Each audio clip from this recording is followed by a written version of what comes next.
Hay decisiones que tomas pensando que son simples actos de bondad y que terminan revelándose como la justicia más perfecta y cruel del universo. Decisiones que crees que te hacen buena persona hasta que descubres que en realidad son el pago de una deuda que ni siquiera sabías que debías. Para mí, ese descubrimiento llegó 5 años después de haber adoptado a un niño de 8 años de un orfanato en Valencia, 5 años de creer que estaba salvando a ese crío, cuando en realidad él estaba salvándome a mí de una forma que nunca podría haber imaginado, 5 años de construir una relación padre-hijo hermosa y genuina antes de descubrir que ese niño era el hijo del hombre cuya vida yo había destruido deliberadamente, el hombre que se había suicidado porque yo había decidido que su pequeño negocio familiar era un obstáculo para mi expansión empresarial y que merecía ser aplastado sin piedad. Me llamo Javier Cortés. Tengo 53 años. Soy el dueño de una cadena de supermercados que vale más de 300 millones de euros. Y durante la mayor parte de mi vida he creído que los negocios son guerra, y que en la guerra no hay lugar para la compasión, que si no aplastas a tu competencia ellos te aplastarán a ti, que el sentimentalismo es debilidad y la crueldad empresarial es simplemente pragmatismo necesario. Pero estaba equivocado. Madre de Dios, estaba tan equivocado. Y necesité que un niño de 13 años con los mismos ojos verdes de su padre muerto me mirara con una mezcla de horror y comprensión para entender finalmente el precio real de mi éxito. ¿De dónde me escuchas ahora? ¿Desde Valencia, desde Barcelona, desde Madrid o desde cualquier rincón de España o del mundo donde esta historia te encuentre? Escribe ahí en los comentarios, porque necesito saber que alguien más entiende lo que se siente descubrir, que la redención que buscaste sin saber que la buscabas, vino de la mano de la persona que tenía más derecho a odiarte en este mundo.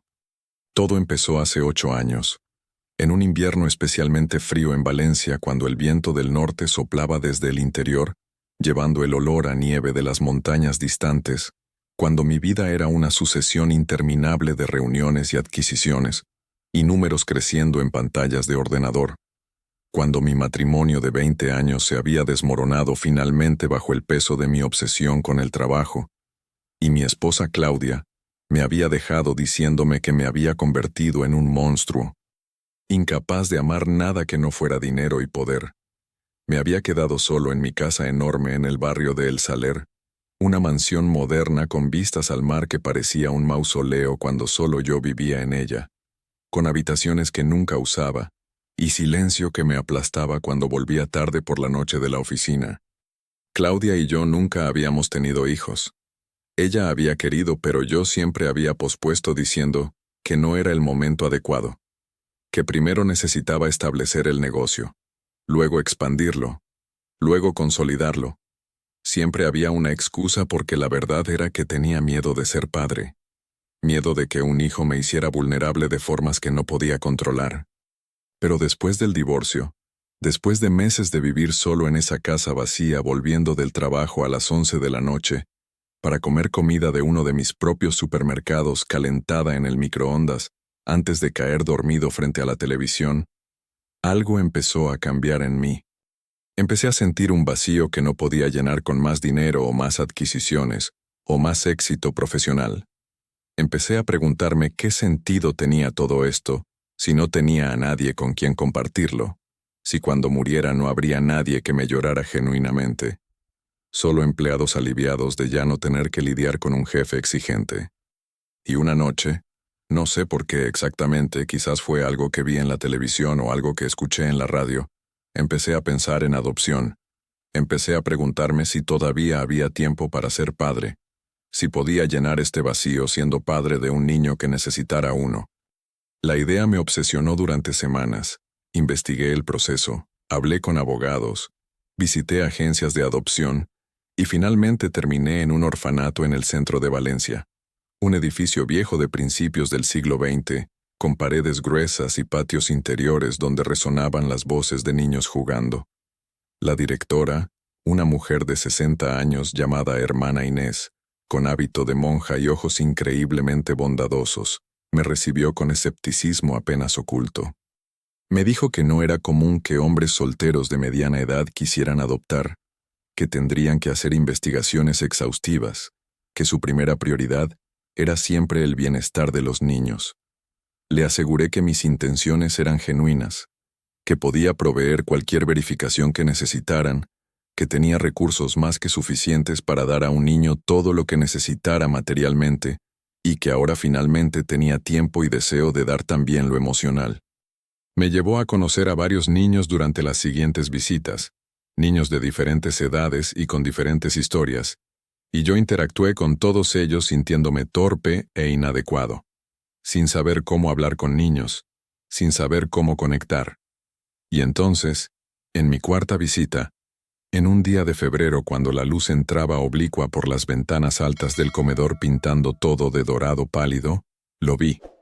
Estaba sentado solo en una mesa en la esquina del comedor, un niño pequeño de 8 años con el pelo negro y rizado, cayéndole sobre la frente, con ojos verdes intensos que parecían demasiado viejos para su cara, con una expresión de seriedad que ningún niño de 8 años debería tener.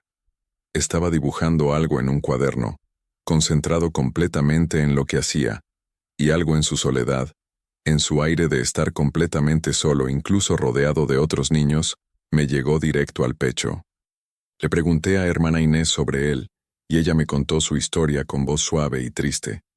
Su nombre era Mateo, me dijo, Mateo Sánchez, y había llegado al orfanato hace 3 años cuando tenía 5. Sus padres habían muerto, me explicó. Primero su padre en circunstancias trágicas, un suicidio, y luego su madre 6 meses después de un aneurisma cerebral que los doctores dijeron probablemente fue causado por el estrés y el dolor. No tenía familia extendida que pudiera cuidarlo. Los abuelos paternos habían muerto años antes, y los abuelos maternos eran demasiado ancianos y enfermos para hacerse cargo de un niño pequeño. Mateo había pasado de casa de acogida en casa de acogida durante los primeros años, pero ninguna había funcionado. No porque él fuera problemático, sino precisamente porque era demasiado callado, demasiado retraído, demasiado perdido en su propio mundo de dolor que ningún adulto sabía cómo alcanzar. Me acerqué a su mesa y me senté frente a él sin pedir permiso. Y él levantó la vista sorprendido, con esos ojos verdes enormes mirándome con una mezcla de curiosidad y cautela. Le pregunté qué estaba dibujando, y él me mostró su cuaderno sin decir palabra. Era un dibujo de una casa pequeña con un jardín y flores, y arriba en el cielo había 2 figuras como ángeles. Le pregunté si esa era su casa y él asintió, y si los ángeles eran sus padres y volvió a asentir, y entonces por primera vez habló con una voz pequeña pero clara. Me dijo que los dibujaba todos los días para no olvidar cómo era su casa, para no olvidar las caras de mamá y papá aunque cada vez le costaba más recordarlas con claridad. Y algo en mi pecho se rompió escuchando esto.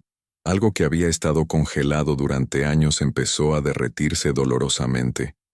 Me quedé sentado con él durante 1 hora hablando de cosas pequeñas, de lo que le gustaba hacer, de sus dibujos, de sus sueños, y él empezó a abrirse poco a poco. Me contó que quería ser arquitecto cuando creciera para diseñar casas donde las familias fueran felices. Me contó que extrañaba a sus padres todos los días, pero especialmente por las noches cuando no había ruido que distrajera su mente. Y cuando finalmente me levanté para irme, me agarró la manga de la chaqueta y me preguntó si volvería. Y le prometí que sí, que vendría a visitarlo otra vez pronto. Volví cada semana durante los siguientes 3 meses, y cada visita Mateo y yo nos volvimos más cercanos. Hablábamos más fácilmente, reíamos ocasionalmente, y yo empecé a sentir algo que no había sentido en años.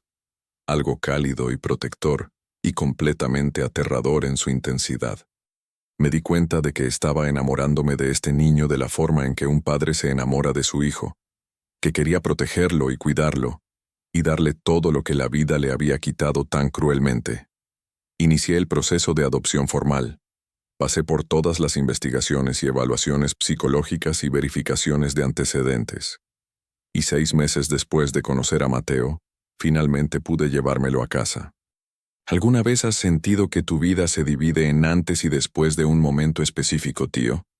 Que hay una versión de ti que existió antes y una versión completamente diferente que existe después. Escribe ahí en los comentarios si alguna vez has experimentado esa transformación radical, porque necesito saber que no soy el único que descubrió que podía cambiar completamente cuando finalmente encontró algo más importante que él mismo. El día que Mateo se mudó a mi casa, el día que entró tímidamente en esa mansión enorme que había sido mi mausoleo y que de repente se llenó de vida con su presencia, fue el día en que Javier Cortés, el tiburón empresarial, empezó a morir, y Javier Cortés, el padre, empezó a nacer. Los primeros meses fueron difíciles, no voy a mentir.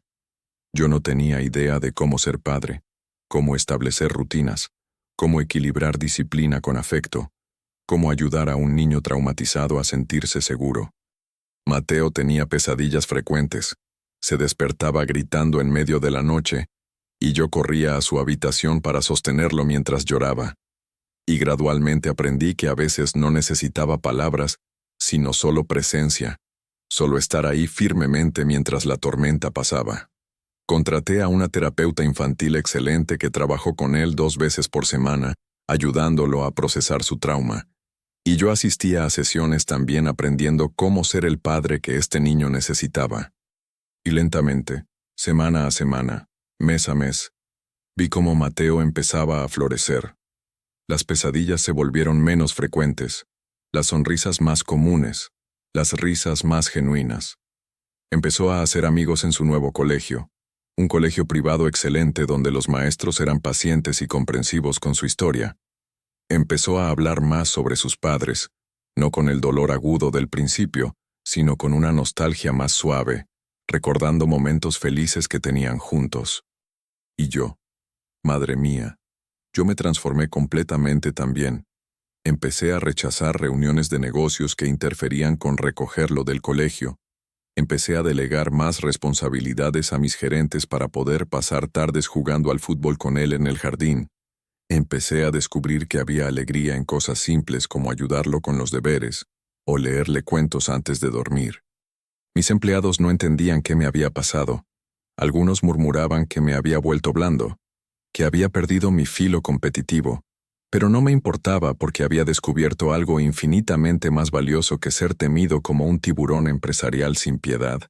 Había descubierto lo que significaba ser amado genuinamente por alguien que dependía de mí, no por mi dinero, sino por mi presencia, por mi cariño, por mi compromiso de estar ahí pase lo que pase. Los años pasaron rápido. Mateo creció de un niño pequeño y traumatizado a un preadolescente brillante y curioso, excelente en matemáticas y ciencias, todavía soñando con ser arquitecto algún día. Celebramos cumpleaños y navidades, y veranos en la playa. Creamos tradiciones nuevas como pizzas caseras los viernes por la noche y excursiones a la montaña los domingos. Llenamos la casa de fotografías y recuerdos, y vida real.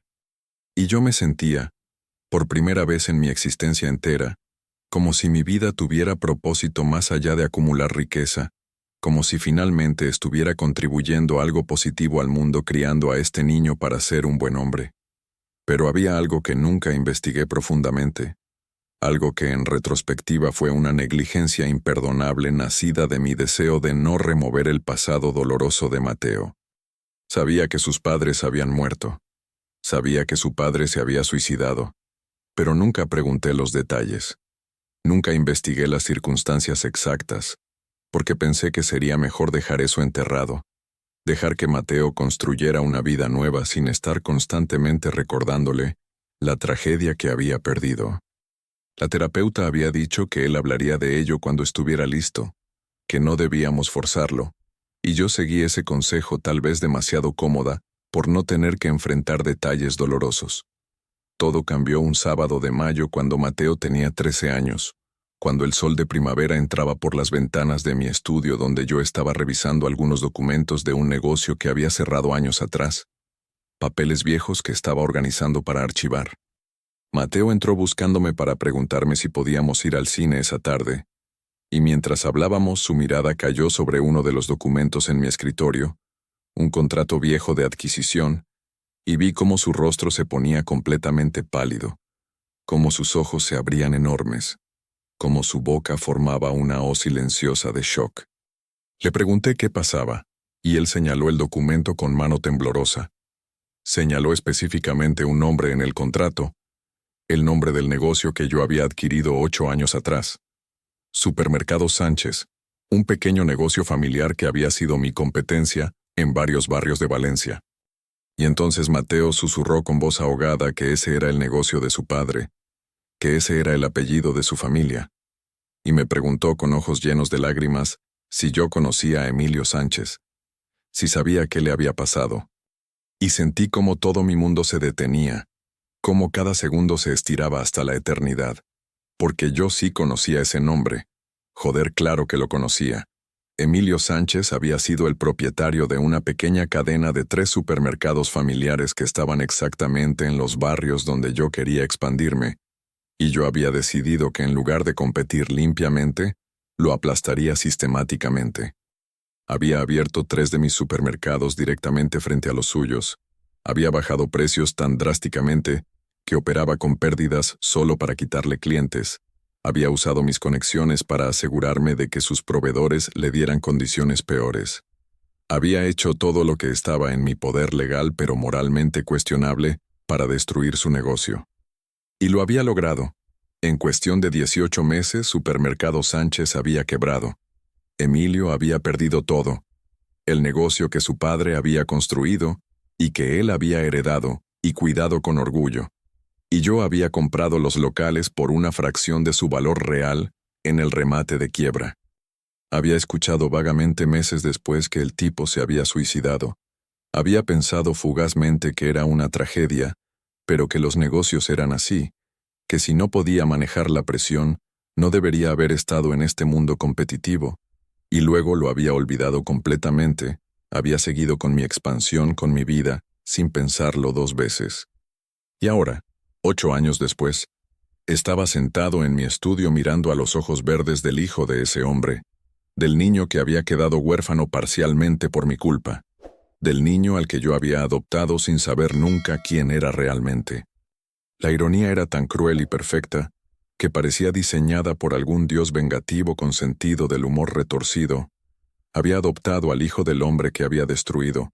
Había pasado 5 años amándolo y criándolo sin saber que su padre se había matado en parte porque yo había decidido que su negocio familiar era prescindible. Mateo me miraba esperando respuesta, con lágrimas corriendo por sus mejillas, y yo no podía hablar, no podía moverme. Sentía que me ahogaba en mi propia culpa y horror. Finalmente conseguí preguntarle con voz ronca cómo se llamaba su padre, aunque ya sabía la respuesta, y él me lo confirmó. Emilio Sánchez Martínez, propietario de Supermercado Sánchez, el hombre que se había quitado la vida cuando Mateo tenía 5 años después de perder el negocio familiar, después de caer en depresión tan profunda que no podía salir de la cama, después de sentir que había fallado a su familia y destruido el legado de su padre. Mateo me preguntó si yo sabía algo de eso, de qué le había pasado al negocio, de por qué su papá lo había perdido todo, y yo tuve que tomar la decisión más difícil de mi vida en ese momento. Podía mentir, podía decir que no sabía nada específico, que el mundo de los negocios era complejo y que muchas empresas quebraban por múltiples razones. Podía proteger mi relación con Mateo, ocultando mi papel en la tragedia de su familia. O podía decir la verdad. Podía ser honesto incluso sabiendo que esa honestidad probablemente destruiría todo lo que habíamos construido juntos durante 5 años, que Mateo probablemente me odiaría, y tendría todo el derecho a hacerlo. Y elegí la verdad, no porque fuera valiente, sino porque ya no podía seguir viviendo con mentiras, porque Mateo merecía saber. Porque si había aprendido algo en estos 5 años de ser padre, era que el amor genuino requiere honestidad absoluta incluso cuando esa honestidad es devastadora. Le dije que sí, que yo conocía a su padre, que yo había sido la persona que destruyó su negocio, que había hecho todo lo que estaba en mi poder para quebrar Supermercado Sánchez, porque quería esos locales para mi expansión, y no me importaba quién saliera herido en el proceso. Vi cómo algo se rompía en los ojos de Mateo, cómo la confianza y el amor que había visto allí durante 5 años se transformaba en shock y traición y dolor tan profundo que físicamente me dolió verlo. Se alejó de mí como si yo fuera veneno, negó con la cabeza una y otra vez, y empezó a gritar con una voz quebrada por el llanto que cómo pude hacerle eso a su papá, cómo pude adoptar al hijo del hombre que había destruido sin siquiera saber quién era, sin siquiera recordar su nombre o su cara o su familia.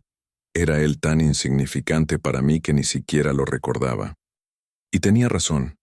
Joder, tenía toda la razón.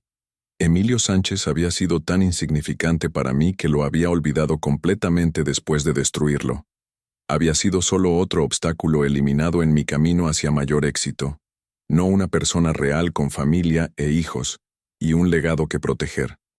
Y ahora ese olvido, esa deshumanización casual que yo había practicado durante décadas, se revelaba como la crueldad más profunda, porque significaba que la vida de Emilio, su muerte, el dolor de su familia, no habían registrado en mi conciencia ni siquiera lo suficiente para recordarlo. Mateo corrió a su habitación y cerró la puerta con un golpe que resonó por toda la casa, y yo me quedé sentado en mi estudio sintiendo que el mundo se había terminado, que todo lo bueno que había construido en estos 5 años se había desmoronado en cuestión de minutos. Intenté hablar con él durante los siguientes días, pero se negaba a verme. Se quedaba encerrado en su habitación, saliendo solo para ir al baño o comer algo rápidamente cuando sabía que yo no estaba cerca. Le dejé notas bajo su puerta pidiéndole que me dejara explicar, no para justificar lo que había hecho porque no había justificación posible, sino para que entendiera el contexto, para que supiera cuánto lo sentía, pero nunca recibí respuesta. La terapeuta vino a la casa y habló con él durante horas, y luego habló conmigo diciéndome que Mateo estaba procesando un trauma encima de otro trauma, que acababa de descubrir que el padre que lo había estado criando durante 5 años era la persona responsable de destruir su familia original, que su cerebro estaba tratando de reconciliar su amor por mí con su lealtad hacia su padre muerto, y que esto iba a requerir tiempo y mucho trabajo terapéutico para todos. Durante las siguientes semanas viví en mi propia casa como un fantasma, viendo a Mateo de lejos, respetando su necesidad de espacio pero muriendo por dentro cada día que pasaba sin poder abrazarlo o hablar con él. Y en ese espacio de silencio forzado, tuve que enfrentarme realmente con lo que había hecho, no solo a Emilio Sánchez, sino a docenas de otros empresarios pequeños a lo largo de mi carrera, gente con familias y sueños, y legados que yo había aplastado sin pensarlo 2 veces porque los negocios eran guerra, y yo estaba determinado a ganar a cualquier costo. Empecé a investigar qué había sido de ellos, esos hombres y mujeres cuyos negocios había destruido, y descubrí historias devastadoras. Algunos habían perdido sus casas, algunos se habían divorciado bajo el estrés financiero, algunos habían caído en depresión o alcoholismo, algunos como Emilio habían tomado la decisión final de no seguir viviendo con el dolor del fracaso. Y cada historia era un peso más sobre mi conciencia. Cada nombre una vida real que yo había afectado profundamente con mis decisiones implacables. Comenta ahí abajo si alguna vez has tenido que enfrentar el costo real de tus decisiones egoístas, si alguna vez has descubierto que las personas que pensabas eran solo números o obstáculos, eran en realidad seres humanos con vidas complejas que destruiste sin saberlo. Yo estaba sentado en mi casa lujosa rodeado de todo el éxito material que había acumulado, y me sentía completamente hueco. Me sentía como el monstruo que Claudia me había dicho que era años atrás, y por primera vez entendía completamente qué había querido decir. Un mes después del descubrimiento, Mateo finalmente me dejó entrar a su habitación. Estaba sentado en su cama abrazando una fotografía vieja de sus padres, una foto que guardaba en su mesa de noche y que miraba cada noche antes de dormir. Y cuando me vio me preguntó con voz cansada si podía contarle sobre mi interacción con su padre, si recordaba algo específico sobre él, si alguna vez lo había visto como persona o siempre solo como competencia. Y tuve que admitir la verdad más dolorosa. que no, que nunca lo había visto como persona, que solo sabía su nombre porque estaba en documentos legales, que probablemente nos habíamos cruzado en eventos de la industria, pero que yo ni siquiera lo recordaba, porque no me molestaba en conocer a gente que consideraba inferior. Le dije que esa era la verdad más horrible, que su padre había sido invisible para mí incluso mientras yo lo destruía sistemáticamente, y que eso decía algo terrible sobre quién yo había sido, sobre el tipo de persona que los negocios me habían convertido. Mateo lloró escuchando esto, pero había algo diferente en su llanto ahora. No era solo dolor, sino también un proceso. Estaba empezando a integrar esta información imposible en su comprensión del mundo. Me preguntó si yo era todavía esa persona, si seguía siendo el tiburón empresarial sin piedad que destruía a la gente sin verlos como humanos, o si había cambiado. Y le dije con toda la honestidad que pude reunir que no sabía, que probablemente todavía llevaba esos instintos dentro de mí, pero que estos 5 años con él me habían enseñado a ver a la gente de forma diferente, que él me había humanizado de formas que yo ni siquiera entendía completamente, que por primera vez en mi vida me importaba más ser buen padre que ser empresario exitoso. Le pregunté si alguna vez podría perdonarme. No esperaba que fuera ahora ni siquiera pronto, pero necesitaba saber si había alguna posibilidad de que nuestra relación pudiera salvarse. Él me miró durante un largo tiempo con esos ojos verdes que eran exactamente como los de su padre, según las fotografías que yo había buscado obsesivamente online durante las últimas semanas, y me dijo que no sabía, que parte de él me odiaba, y quería no haber sido adoptado por mí nunca, pero que otra parte de él me amaba, porque yo había sido el único padre que recordaba realmente, porque los recuerdos que tenía de su padre biológico eran fragmentados y borrosos, mientras que los recuerdos conmigo eran vívidos y constantes durante los últimos 5 años. Me dijo que estaba confundido y enojado, y que necesitaba tiempo, mucho tiempo, para procesar todo esto, pero que apreciaba mi honestidad, aunque doliera brutalmente. Y con eso tuve que contentarme, con la esperanza frágil de que quizás algún día podríamos reconstruir algo de lo que habíamos tenido, aunque nunca sería lo mismo. Siempre estaría manchado por esta verdad horrible que ahora existía entre nosotros. Los siguientes meses fueron los más difíciles de mi vida. Mateo y yo vivíamos en la misma casa, pero como extraños corteses, él iba a terapia 3 veces por semana, y yo iba también a mis propias sesiones tratando de entender cómo había llegado a ser quien era, qué me había hecho pensar que el éxito empresarial justificaba cualquier daño colateral. Y lentamente, muy lentamente, empezamos a reconectar, empezamos a tener conversaciones breves sobre cosas mundanas, sobre el colegio, sobre sus amigos, evitando cuidadosamente el tema de su padre, pero al menos hablando otra vez. Y yo hice cambios radicales en mi forma de hacer negocios. Empecé a buscar activamente a los empresarios que había arruinado, o a sus familias si ellos ya no estaban, y les ofrecí compensación financiera, no como forma de comprar perdón, porque sabía que el perdón no se podía comprar sino como reconocimiento de que lo que les había hecho estaba mal, de que merecían más de lo que les había dado. Algunos aceptaron agradecidos, otros me rechazaron con rabia justificada, pero todos al menos recibieron el reconocimiento de que su sufrimiento había sido real y causado por mis acciones deliberadas. Establecí un fondo para ayudar a pequeños negocios familiares, proporcionando préstamos sin interés y mentoría empresarial, tratando de prevenir que otros sufrieran lo que la familia de Mateo había sufrido. Cambié completamente mi estrategia empresarial. Ya no buscaba aplastar a la competencia, sino coexistir con ella, encontrando formas de crecer sin destruir a otros en el proceso.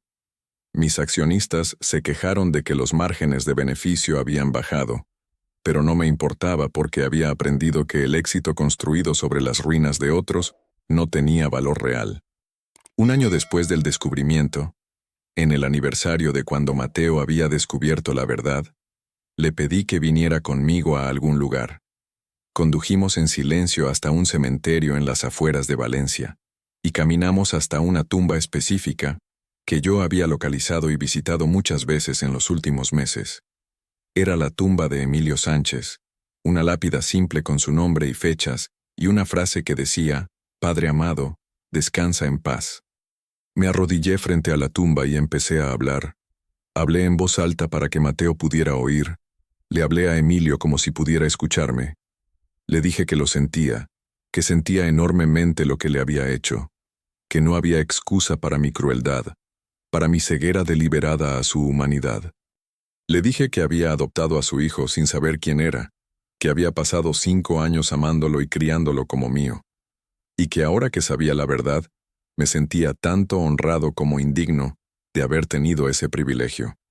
Le dije que Mateo era un niño increíble, inteligente y bondadoso y fuerte de formas que ni su padre ni yo merecíamos, y que yo iba a pasar el resto de mi vida tratando de ser digno de ser su padre, de honrar la memoria de Emilio siendo el padre que él habría sido si yo no le hubiera quitado esa oportunidad.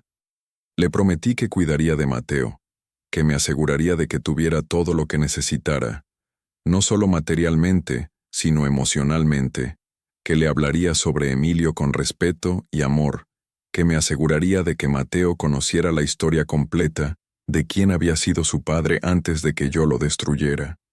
Le prometí que vivir el resto de mi vida tratando de reparar el daño que había causado, que usaría mi riqueza y mi influencia para ayudar en lugar de destruir, que su muerte no sería en vano si podía inspirarme a ser mejor persona. Y cuando terminé de hablar, con lágrimas corriendo por mi rostro, sentí una mano pequeña en mi hombro. Mateo estaba de pie junto a mí, también llorando, y me dijo con voz suave que su papá habría apreciado escuchar eso, que habría querido que Mateo fuera criado por alguien que lo amara incluso si ese alguien era la persona que había destruido su vida.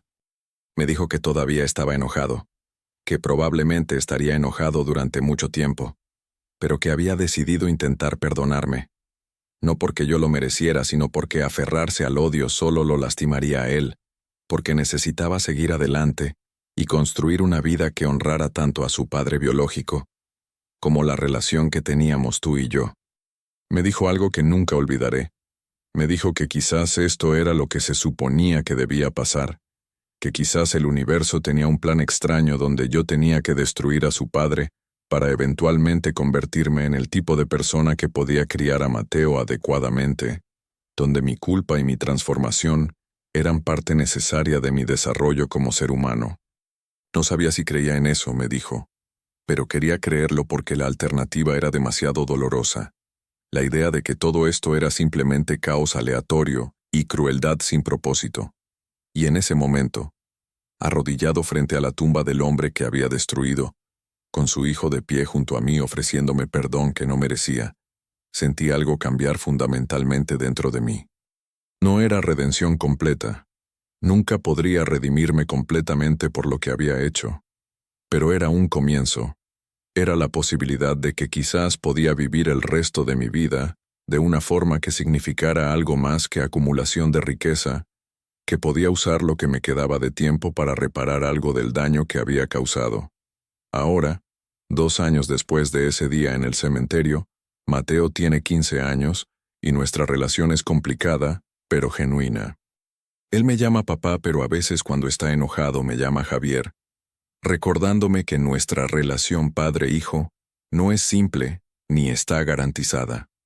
Visita la tumba de su padre biológico regularmente, a veces conmigo y a veces solo, y yo he puesto flores allí cada semana sin falta durante 2 años como mi forma de honrar al hombre que nunca conocí, pero cuya muerte está inextricablemente ligada a mi transformación. He establecido una beca en nombre de Emilio Sánchez para estudiantes de familias de pequeños empresarios que han quebrado, asegurándome de que los hijos no paguen el precio de los fracasos empresariales de sus padres. He donado millones a organizaciones de prevención de suicidio y apoyo a salud mental, tratando de asegurarme de que otros hombres en la posición desesperada de Emilio tengan recursos que él no tuvo.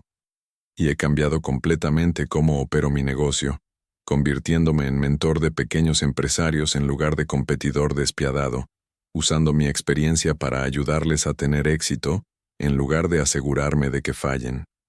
Mateo está floreciendo a pesar de todo, sigue siendo brillante académicamente, Todavía quiere ser arquitecto y ha desarrollado una madurez emocional que va mucho más allá de sus años porque ha tenido que procesar cosas que ningún niño debería tener que procesar. Me ha enseñado más sobre ser humano de lo que cualquier libro o terapeuta podría haberme enseñado. Me ha mostrado que el perdón es posible incluso en las circunstancias más imposibles, que el amor puede coexistir con la rabia y el dolor, que la redención es un proceso continuo y no un destino que alcanzas una vez y luego ya está. Si esta historia te ha tocado de alguna forma, si has sentido algo mientras la escuchabas, déjame una palabra ahí abajo, en los comentarios. Redención, perdón, consecuencias, responsabilidad, transformación, segunda oportunidad, lo que sea que resuene en tu corazón ahora mismo. Y si alguna vez has dañado a alguien en tu camino hacia el éxito, si has pisoteado a otros para llegar más alto, si has tratado a la gente como obstáculos en lugar de como seres humanos, te ruego que te detengas y consideres el costo real de tus acciones, no solo para ellos, sino para ti mismo, para tu propia humanidad que pierdes pedazo por pedazo cada vez que eliges crueldad sobre compasión.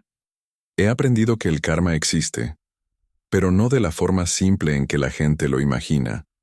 No es que el universo te castigue directamente, sino que eventualmente tienes que enfrentar las consecuencias de tus acciones de formas que nunca podrías haber predicho. Yo destruí a un hombre y años después adopté a su hijo sin saber quién era. Y ese acto aparentemente bondadoso se convirtió en mi mayor castigo y mi mayor oportunidad de redención al mismo tiempo. Porque tener que criar al hijo del hombre que maté indirectamente, tener que verle a los ojos todos los días sabiendo lo que le hice a su padre, es un peso que llevaré hasta mi muerte. Pero también es un regalo porque me dio la oportunidad de ser mejor, de amar genuinamente, de contribuir algo positivo al mundo en lugar de solo tomar. He aprendido que el éxito sin humanidad no es éxito en absoluto, es solo vacío disfrazado de logro. He aprendido que la riqueza construida sobre el sufrimiento de otros es riqueza maldita, que nunca te traerá paz. Y he aprendido que nunca es demasiado tarde para cambiar mientras estés dispuesto a enfrentar honestamente lo que has hecho y a trabajar incansablemente para reparar aunque sea una fracción del daño causado. Mateo me preguntó hace poco si me arrepentía de haberlo adoptado sabiendo ahora quién es, si habría tomado una decisión diferente, si hubiera sabido desde el principio que era el hijo de Emilio. Y le dije con total honestidad que no, que adoptarlo fue la mejor decisión que he tomado en mi vida, que él me salvó de una existencia vacía, que me dio propósito y significado y una razón para ser mejor persona. Le dije que ojalá pudiera cambiar el pasado, ojalá nunca hubiera destruido a su padre, ojalá Emilio estuviera vivo y Mateo hubiera crecido con sus padres biológicos en una familia feliz, pero que dado que no puedo cambiar el pasado, lo único que puedo hacer es asegurarme de que el futuro sea diferente, de que Mateo tenga todo el amor y el apoyo que merece, de que crezca sabiendo que vale algo independientemente de las circunstancias de cómo llegó a mi vida. La ironía más profunda es que Mateo me ha hecho mejor padre de lo que probablemente habría sido su padre biológico, no porque Emilio no hubiera sido un buen padre, sino porque yo tengo recursos que él nunca tuvo, y más importante, porque la culpa de lo que le hice me ha motivado a ser excepcional en formas que quizás no habría sido necesario sin esa culpa. Trabajo más duro en nuestra relación porque sé que no la merezco. Le doy más atención y cuidado porque siento que le debo, no solo a Mateo sino a Emilio también. Trato de ser el padre que ambos merecen incluso sabiendo que nunca seré completamente suficiente. ¿Crees en la justicia poética del universo? ¿O crees que todo es coincidencia sin significado? Escribe ahí abajo tu perspectiva, porque después de vivir esto, yo honestamente no sé qué creer. La probabilidad de que yo específicamente adoptara al hijo del hombre, que había destruido entre miles de niños en orfanatos de toda España, parece demasiado imposible para ser coincidencia, parece diseñada por alguna fuerza con sentido de la ironía cruel y perfecta. Pero quizás es solo mi cerebro buscando significado donde no hay ninguno. Quizás es simple azar estadísticamente, improbable pero no imposible. Y yo simplemente tengo que vivir con las consecuencias, sin intentar encontrar propósito cósmico en ellas. Lo que sí sé es que esta experiencia me ha enseñado humildad de una forma que nada más podría haberlo hecho. Me ha enseñado que no importa cuán exitoso seas, cuánto poder acumules, eventualmente tendrás que responder por tus acciones. Eventualmente el universo encontrará una forma de mostrarte el costo real de tus decisiones. Y puedes elegir ver eso como castigo y amargarte, o puedes elegir verlo como oportunidad de crecimiento y transformarte. Puedes dejar que te destruya, o puedes dejar que te reconstruya en algo mejor. Yo elegí la transformación, no porque sea particularmente noble, sino porque la alternativa era vivir el resto de mi vida como un monstruo que ni siquiera tenía la decencia de reconocer su monstruosidad. Elegí enfrentar lo que había hecho, admitirlo completamente sin excusas ni racionalizaciones, y luego pasar cada día restante tratando de ser un poco mejor que ayer. Y algunos días tengo éxito, y algunos días fallo miserablemente. Pero el punto es que estoy intentando, estoy consciente, estoy presente de formas que nunca estuve durante los primeros 50 años de mi vida. Mateo está en terapia todavía. Probablemente lo estará durante años procesando las capas de trauma y complejidad de su situación. Pero está bien, está creciendo, está construyendo una identidad que integra todas las partes de su historia. El niño que perdió a sus padres, el niño que fue adoptado, el adolescente que descubrió la verdad horrible sobre su padre adoptivo. Todas estas versiones de sí mismo existiendo simultáneamente y en diálogo constante. Y yo lo apoyo en ese proceso lo mejor que puedo, sabiendo que mi papel es complejo, que soy simultáneamente su salvador y el arquitecto parcial de su tragedia original. La relación entre nosotros nunca será simple o fácil, siempre estará cargada con la historia de lo que hice, pero eso no significa que no pueda ser genuina o valiosa o llena de amor. De hecho, quizás es más valiosa precisamente porque es complicada, porque requiere trabajo constante y honestidad brutal, y voluntad de sentarse con incomodidad en lugar de huir de ella. Mateo me ha enseñado que las relaciones más profundas a veces son las que nacen de circunstancias imposibles y requieren perdón continuo, en lugar de perfección inalcanzable. Así que te dejo con esto, con esta historia imposible que todavía estoy viviendo cada día. Te dejo con el recordatorio de que tus acciones tienen consecuencias que van mucho más allá de lo que puedes ver inmediatamente, que la gente que pisoteas en tu camino hacia el éxito son seres humanos reales con familias que sufren cuando ellos sufren. Te dejo con la advertencia de que el universo tiene formas misteriosas de hacer que enfrentes lo que has hecho, y que es mejor enfrentarlo voluntariamente y con honestidad que esperar a que el universo te fuerce a hacerlo de la forma más brutal posible.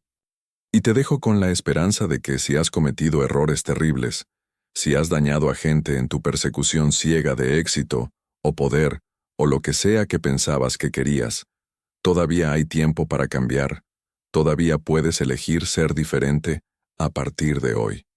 No borra el pasado. Nada puede borrar lo que ya hiciste, pero puede cambiar el futuro. Puede significar que de aquí en adelante contribuyes más bien que mal al mundo. Y si un tiburón empresarial despiadado como yo pudo transformarse en un padre que realmente ama a su hijo, incluso cuando ese hijo es el hijo del hombre que destruyó, entonces cualquiera puede cambiar, cualquiera puede elegir humanidad sobre crueldad. Gracias por escuchar, por darme tu tiempo, por permitirme compartir esta historia que me avergüenza y me define al mismo tiempo.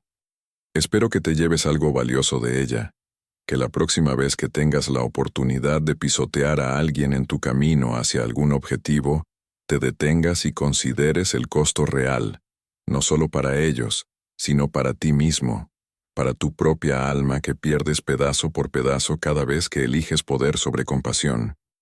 Y recuerda que la redención es posible, pero requiere más que simplemente sentirte mal por lo que hiciste.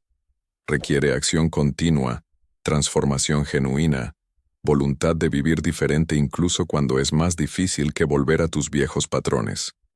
Mateo está esperándome ahora para cenar. Estamos haciendo paella juntos porque es viernes y esa es nuestra tradición. Y aunque la conversación será probablemente incómoda en momentos como siempre lo es, también será real y honesta y llena de amor complicado pero genuino. Y eso es suficiente. Es más de lo que merezco. Es un regalo que acepto con humildad y gratitud, sabiendo que tengo que ganármelo cada día. Escribe ahí abajo una palabra, solo una, que capture lo que esta historia te hizo sentir, y sepas que cuando la lea pensaré en ti, te enviaré energía positiva, agradeceré que estuvieras dispuesto a escuchar una historia tan difícil hasta el final.